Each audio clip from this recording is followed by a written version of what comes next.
I started homeschooling because I had one child who was struggling in school. She was second grade and she was not reading yet and not doing her math well. Her teachers kept telling me she's so wonderful, she's on track. But when I got her home, I'm like, I don't think so. And I felt like something was off.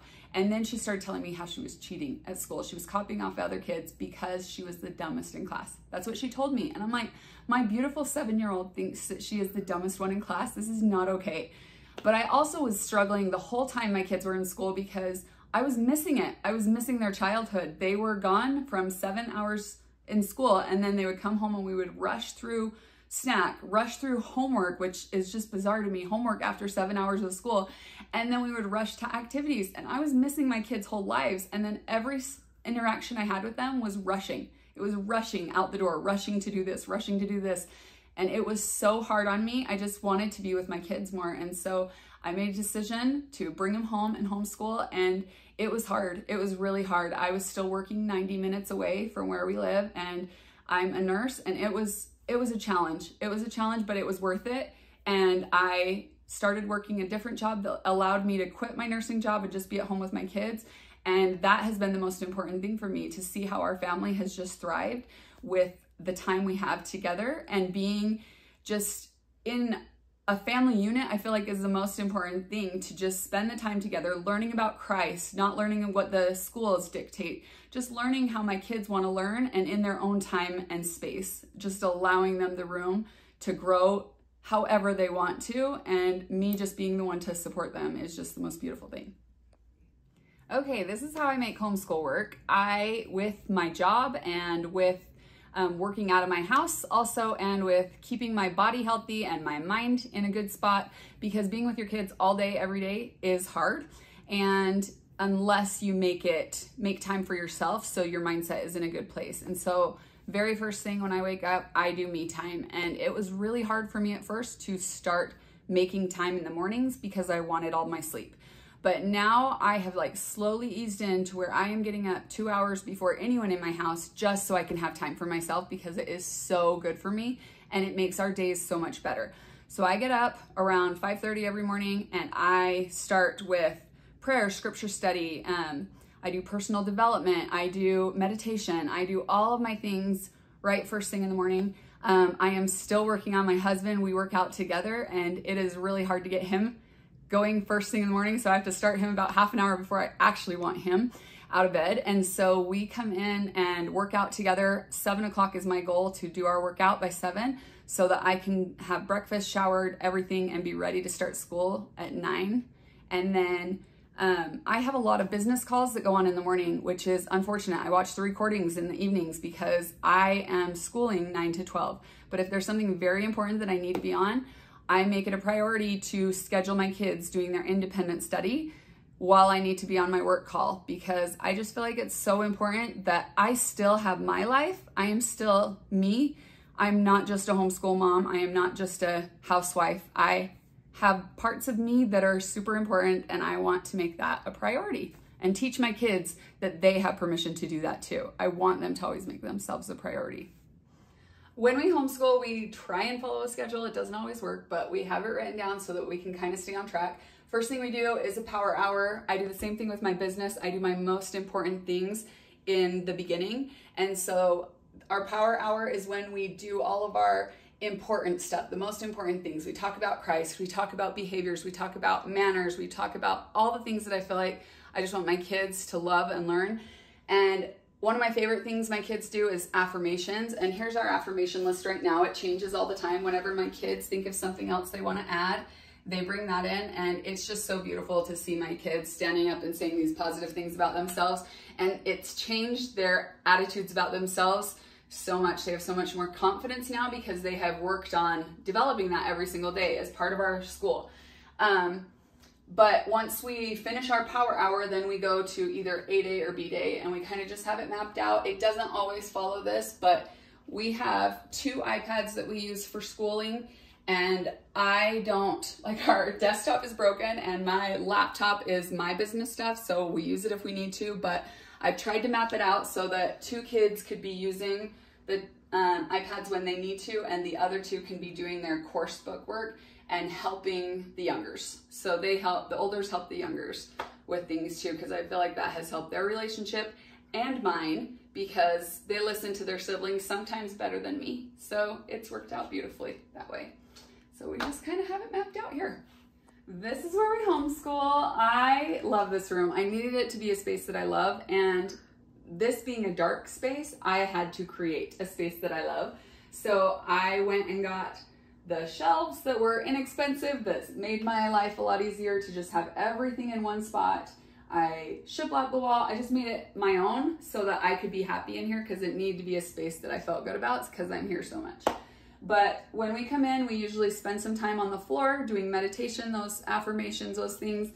We spend time on the floor, and then kids come to their desks. They have all their curriculum that they need in their desks. Besides our like scriptures are here, come follow me stuff is here.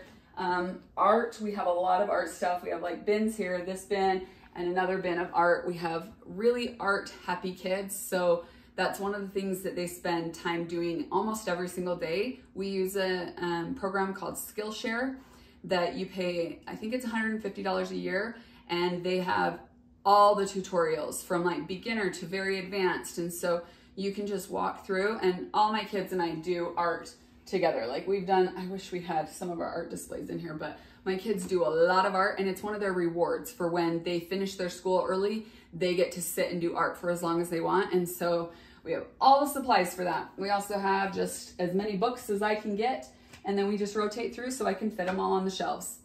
And then we also have their responsibility things over there. We have one that came off, so it's double stacked, but we just have their chore charts on there that they kind of are in charge of keeping up with, and we rotate what they're responsible for every month or two when they need something else added. But I like having everything in one space. Oh, the gym also. My kids go to work out at the gym every day. Usually they don't work out every day, but I go out to the gym every morning with my husband, and then the kids, if I'm feeling like they're getting especially wiggly, then I send them out to the gym to just do a workout real quick, because it keeps them focused for longer when they come back. So it's been good for all of us to have the gym that we just converted out there.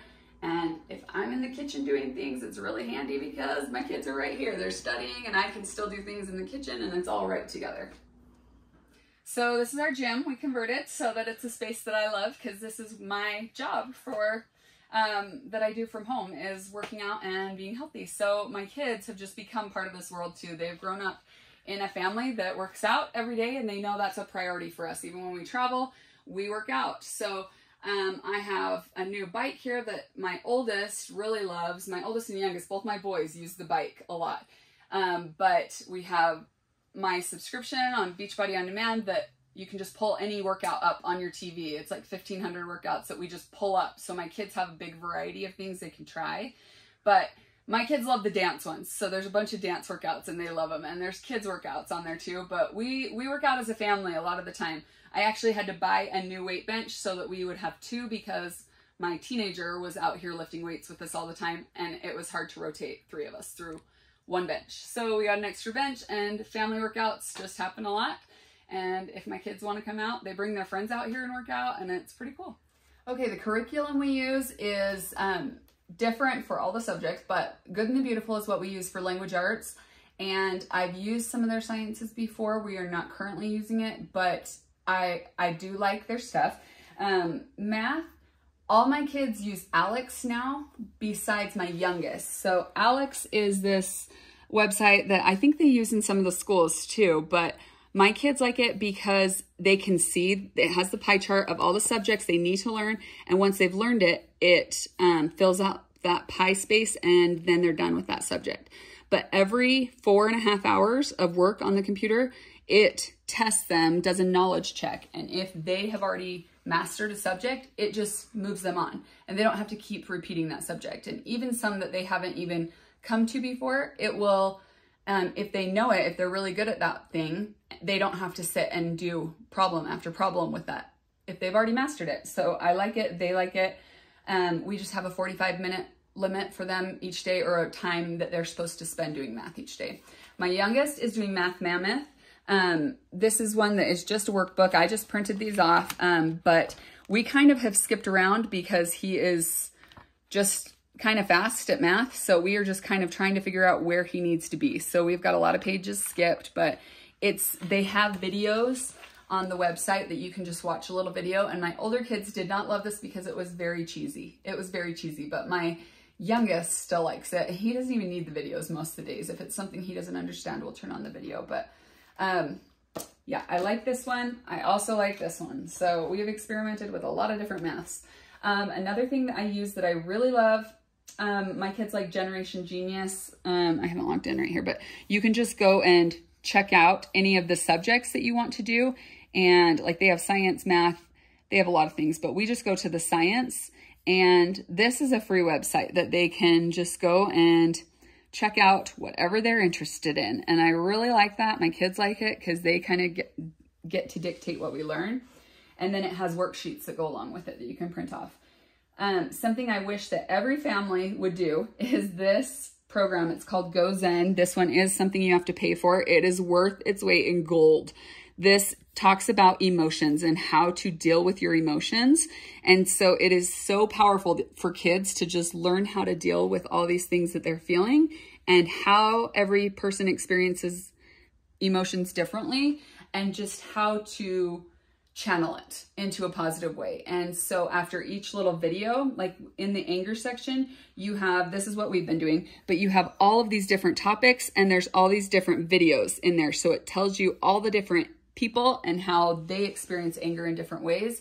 And then there's a little worksheet with questions. We just do those as a family. I just go through the questions, but it opens my kids up to speaking about emotions in a way that I haven't known how to address all these things and prepare them to deal with their emotions positively. And this does it for you. You don't have to try and figure it out. They do it for you in such a beautiful way. So I highly recommend Go Zen to everyone. We also do history together, and I find whatever books I like on whatever subject we're doing. So we're doing US history right now. So I found a lot of different books that I like, and then we do US history that way together as a family. But my youngest, who is, I don't even know what grade he's supposed to be in, but he is 7. He listens to most of it and then likes to go play for some of it too. And I'm okay with that. But the others, we just kind of figure out projects. Like we decided they wanted to do presidents a few weeks ago. So each of them made a poster board on a different president and they presented it to us. And so they had to go do research, make a big poster, and then stand in front and do an oral presentation. And I'm not too picky about what history we are doing as long as they're learning something.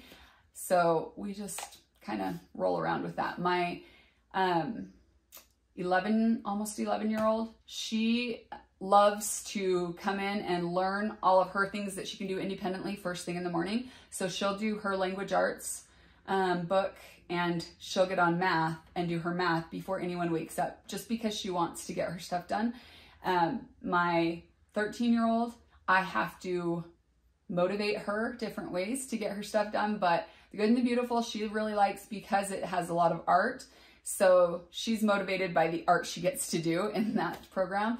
And, but she's done really good with this math. Math has been a challenge for her. However, if she hits a roadblock where she's starting to feel really frustrated with this math, we go to the kitchen and we start baking. And I let her do recipes because that's math. And I think it's a very practical way to use math that she will be using in her life. So she can do math that way a lot easier than learning it on here.